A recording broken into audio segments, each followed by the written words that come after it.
उत्तर प्रदेश राज्य राजधानी क्षेत्र के गठन की प्रक्रिया तेज हो गई है। इस वक्त की बड़ी खबर ईज ऑफ लिविंग के सभी मानकों पर जहां विश्व स्तरीय सुविधा देने की तैयारी हो रही है, एससीआर योजना को अमल में लाने के लिए 2 कमेटी बनेंगी। दोनों कमेटी देखेंगी राज्य राजधानी क्षेत्र के लिए व्यवस्था।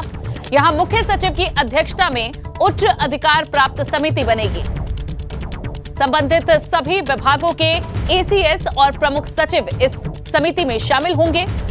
कार्यकारी समिति के नाम से दूसरी कमेटी का गठन किया जाएगा। इसमें एसीएस या प्रमुख सचिव आवास कमेटी के अध्यक्ष होंगे। लखनऊ, कानपुर, अयोध्या मंडलायुक्त इसमें शामिल होंगे। सभी संबंधित जिलों के डीएम और बीसी भी शामिल होंगे। तो जहां अब इस तरफ कदम आगे बढ़ा दिए गए हैं, मुख्यमंत्री की तरफ से ये निर्देश दिए गए थे, इस पर काम करने के लिए एनसीआर की तर्ज पर यह निर्माण अब किया जाएगा। ईज ऑफ लिविंग के सभी मानकों पर विश्व स्तरीय सुविधा देने की इसके अंतर्गत तैयारी है। तो उत्तर प्रदेश राज्य राजधानी क्षेत्र के गठन की प्रक्रियाएं तेज हो गई हैं। एससीआर योजना को अमल में लाने के लिए अब 2 कमेटियों को बनाया जाएगा। दोनों कमेटी राज्य राजधानी क्षेत्र के लिए व्यवस्था करेंगी। इसमें मुख्य सचिव की अध्यक्षता में एक उच्च अधिकार प्राप्त समिति होगी। संबंधित सभी विभागों के एसीएस और प्रमुख सचिव इस समिति में शामिल होंगे। साथ ही कार्यकारी समिति के नाम से दूसरी कमेटी का गठन होगा, जिसमें एसीएस या प्रमुख सचिव आवास कमेटी के अध्यक्ष होंगे। लखनऊ, कानपुर, अयोध्या मंडलायुक्त भी इस समिति में शामिल होंगे। सभी संबंधित जिलों के डीएम और बीसी भी इसमें शामिल होंगे। तो इस वक्त की ये बड़ी खबर और विवेक त्रिपाठी हमारे संवाददाता ज्यादा जानकारी के साथ जुड़ गए हैं। विवेक, अभी ऐलान ही हुआ था कि अब इस तरफ 2 कमेटियों को बनाने, उन्हें गठित करने की प्रक्रिया भी शुरू हो गई है। थोड़ा समझाएं क्या कार्य होगा इन दोनों कमेटियों का?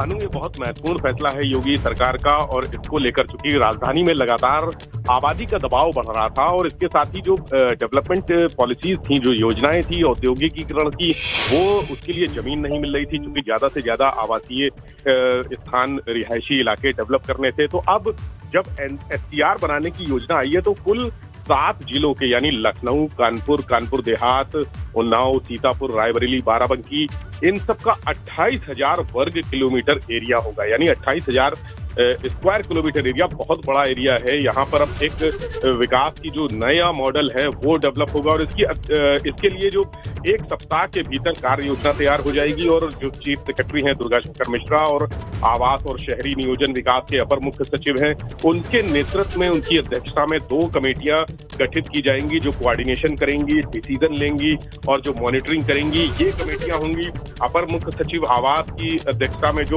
लखनऊ, कानपुर और अयोध्या मंडल के जो मंडलायुक्त हैं, और इन जिलों के जिलाधिकारी, की बाराबंकी जो है अयोध्या मंडल में आता है, इसलिए वहां के डीएम और वहां के मंडल कमिश्नर को भी शामिल किया जाएगा।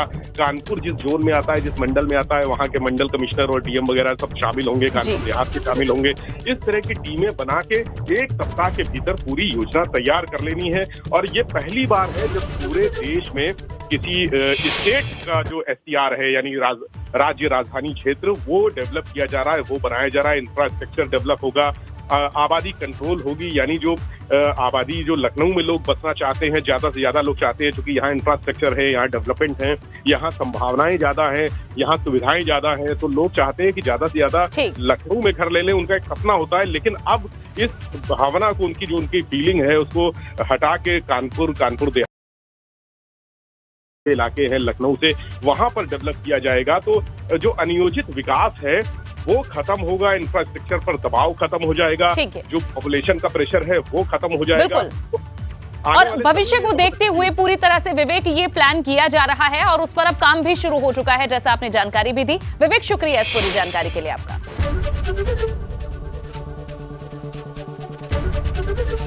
एबीपी गंगा, खबर आपकी, जुबान आपकी।